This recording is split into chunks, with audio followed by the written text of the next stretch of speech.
Hello everyone, ये है revolt of 1857। Freedom struggle का पहला लेक्चर हम पढ़ रहे हैं, रिवॉल्ट ऑफ 1857। तो लोकेशन रिवॉल्ट ऑफ 1857 स्टार्ट कहाँ से हुआ था। अगर आपको पूछे कोई कि रिवॉल्ट ऑफ 1857 स्टार्ट कहाँ से हुआ था, तो स्टार्ट हुआ था रिवॉल्ट ऑफ 1857 कहाँ से, मेरठ से स्टार्ट हुआ था। Okay, got it.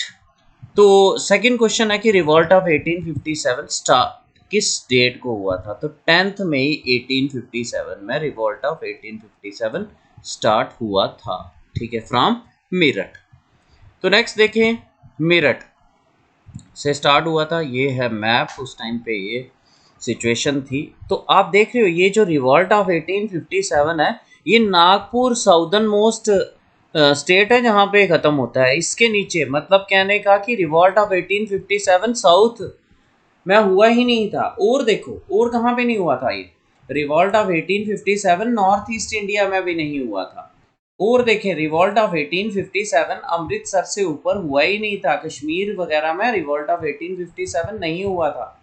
तो ये इंपॉर्टेंट क्वेश्चन आ जाते हैं कि साउथ में नहीं हुआ था, नॉर्थ में नहीं हुआ था, कश्मीर में नहीं हुआ था। रिवॉल्ट ऑफ 1857 का इम्पैक्ट मतलब यहाँ के जो किंग्स वगैरह थे वो बहुत ही ज़्यादा लॉयल रहे थे, किसके साथ, ब्रिटिशर्स के साथ।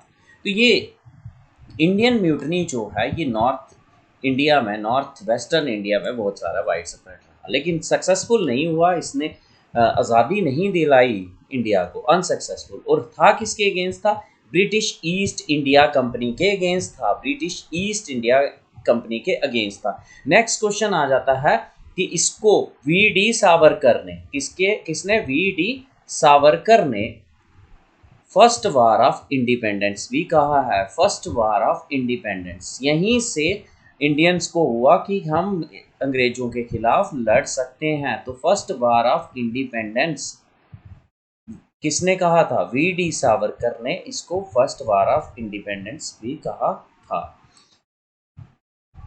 नेक्स्ट आ जाता है, रिवॉल्ट के बारे में बात करते हैं। तो ये किसके था, रेजिस्टेंस थी, ये फर्स्ट रेजिस्टेंस थी against British East India company के अगेंस्ट।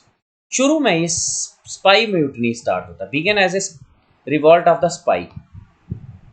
जो सोल्जर्स, जो इंडियन सोल्जर्स ब्रिटिश कंपनी में काम करते थे, उन्होंने स्टार्ट किया, लेकिन बाद में ये बाकी लोगों ने भी इसमें, this revolt is known by several names. इसको स्पाई म्यूटनी कहते हैं। स्पाई म्यूटनी कहा कहते हैं कौन, ब्रिटिश हिस्टोरियंस। इंडियन म्यूटनी कहते हैं, ग्रेट रेबिलियन कहते हैं Indian historians. Revolt of 1857, the Indian insurrection and the first war of Indian independence. First war of revolt of 18, the Indian insurrection। जब फर्स्ट वार ऑफ इंडिपेंडेंस किसने कहा था, विनायक दामोदर सावरकर। जब ये 1857 का रिवॉल्ट हुआ था, जब ये 1857 का रिवॉल्ट हुआ तो उस टाइम पे कौन था वायसराय, वायसराय कौन था 1857 रिवॉल्ट के टाइम पीरियड में, तो वो था Lord Canning. Lord Canning was the viceroy during the revolt of 1857। Clear हो गया। तो कौन था रिवॉल्ट ऑफ 1857 के टाइम पीरियड में, लॉर्ड कैनिंग। और ये भी याद रखना कि ये फर्स्ट वायसराय बना था इंडिया का, ये फर्स्ट वायसराय बना था इंडिया का 1858 में। इसके बाद, इसके रिवॉल्ट के बाद इसको फर्स्ट वायसराय बनाया गया, लास्ट गवर्नर जनरल था।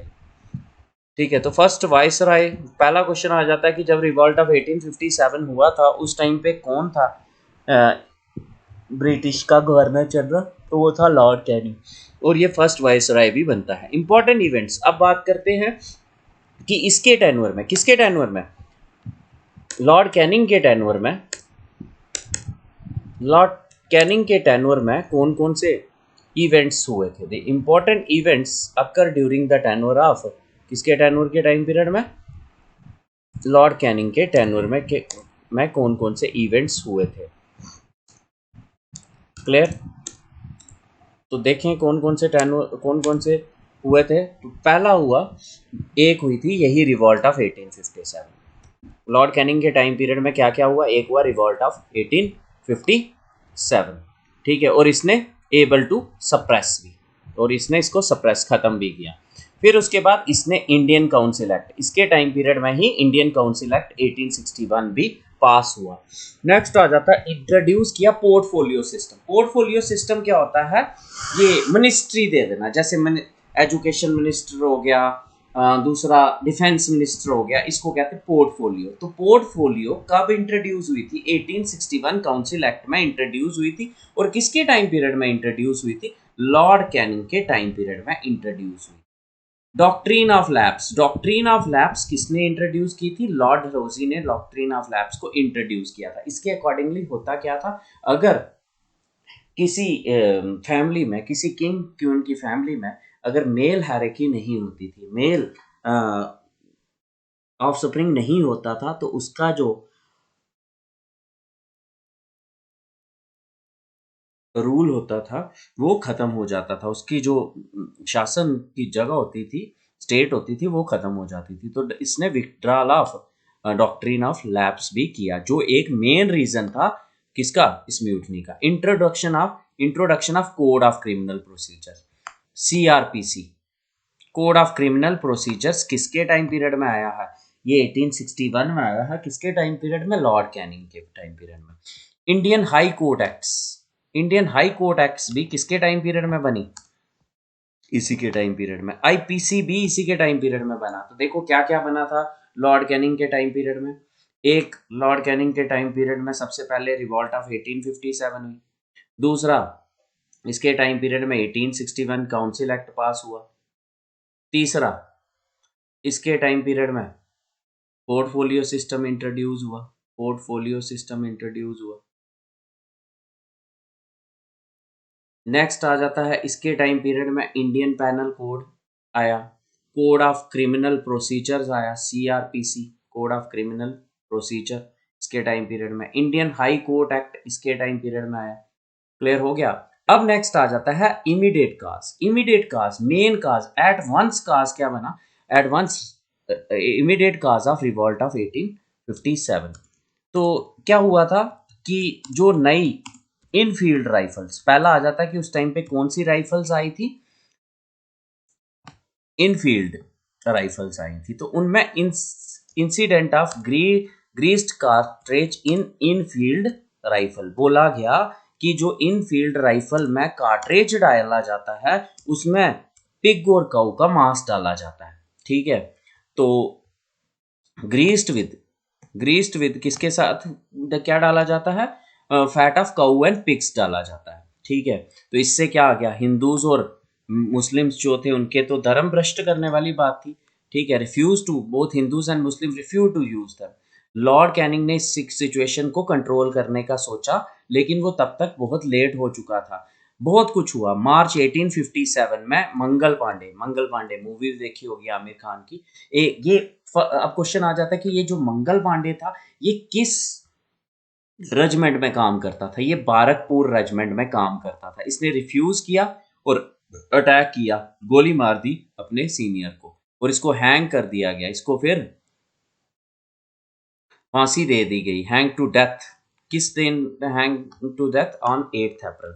फिर उसके बाद 9 मई को 85 soldier in Meerut refuse to use new rifles और उनको सेंटेंस दे दी गई कि 10 साल की जेल हो जाएगी। तो अब वो 10 साल जेल से बेटर सोचेंगे हम यहाँ से स्टार्ट ही कर देते हैं क्या इनके खिलाफ लड़ाई। तो अगली ही दिन सुबह सुबह ये दिल्ली की तरफ चले जाते हैं और 10 मई 1857 को रिवॉल्ट बिगिंस।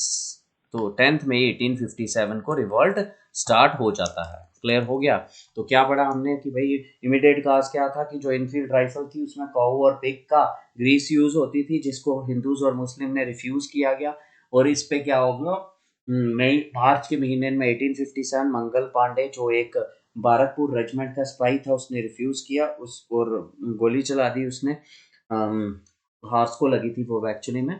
और फिर उसके बाद उसको अप्रैल 1857 8 अप्रैल को उसको क्या हो गई, फांसी हो गई। 9 मई को 85 सोल्जर इन मेरठ उन्होंने भी रिफ्यूज किया तो उनको 10 साल की सजा हो गई।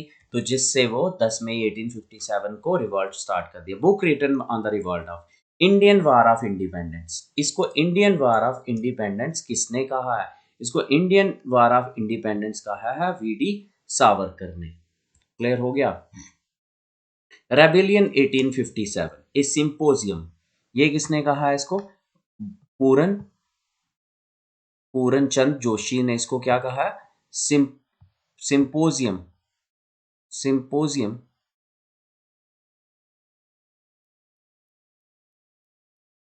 Symposium by rebellion 1857 a symposium by Puran Joshi ने। तो इंडियन म्यूटनी ऑफ 1857 किसने कहा? जॉर्ज ब्रूस मेल्सन ने। ठीक है। ग्रेट म्यूटनी किसने कहा है इसको? ये डिफरेंट डिफरेंट बुक्स हैं। ग्रेट म्यूटनी भाई किसने कहा है? क्रिस्टोफर हिबर्ट ने। रिलीजन एंड आइडियोलॉजी ऑफ 1857, ये किसने बुक लिखी है? इकबाल हुसैन ने। Excavation of truth, unsung heroes of 1857, war of independence, ये किसने लिखी हुई है? खान मोहम्मद सदिक खान। तो ये कुछ बुक्स थी, आज हमने इंट्रो कर ली 1857 रिवॉल्ट की। क्लियर हो गया। इसमें हमने पढ़ लिया 1857 रिवॉल्ट के बारे में, रिवॉल्ट स्टार्ट हुआ और फिर उसके बाद हमने लॉर्ड कैनिंग के बारे में पढ़ा। डिफरेंट डिफरेंट सीनियर्स ने इसको क्या कहा वो पढ़ा, लॉर्ड कैनिंग ने क्या क्या किया वो पढ़ा, और उसके बाद इमीडिएट काज के बारे में पढ़ा। कल हम इसमें डिटेल में अदर काजेस के बारे में भी पढ़ेंगे, और नेक्स्ट बुक्स कौन कौन सी लिखी हैं ऑन द रिवॉल्ट ऑफ 1857 वो भी कर ली। ठीक है। Thanks a lot for listening. जय हिंद।